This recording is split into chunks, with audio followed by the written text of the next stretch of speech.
Samantala, sidewalk ng isang barangay sa Dagupan City nilagyan ng barikada upang hindi gamitin na paradahan ng mga sasakyan. Sundan sa report.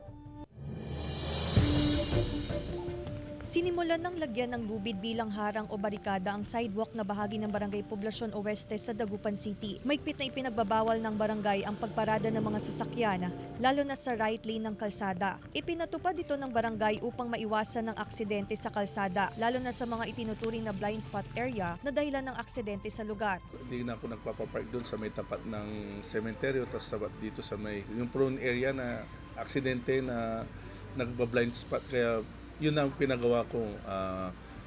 Umiram ako sa may engineering nung pag-anuan ng lubid para at least hindi na talaga sila makapag-park. Okay lang po din kasi minsan kasi pag maraming nagpaparada po, gumagawa din po minsan ng traffic.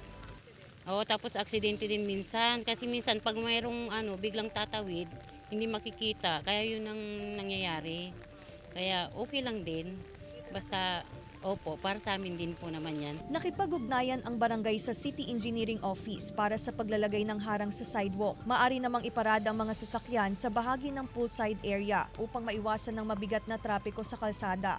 Yung parking ng mga sasakyan, yung entrance exit nila, mostly kung para hindi mabuhol ang matraffic sa may karsada. Pinagbabawal na po natin yung pagpapark o pag-iiwan ng sasakyan sa may right side lane.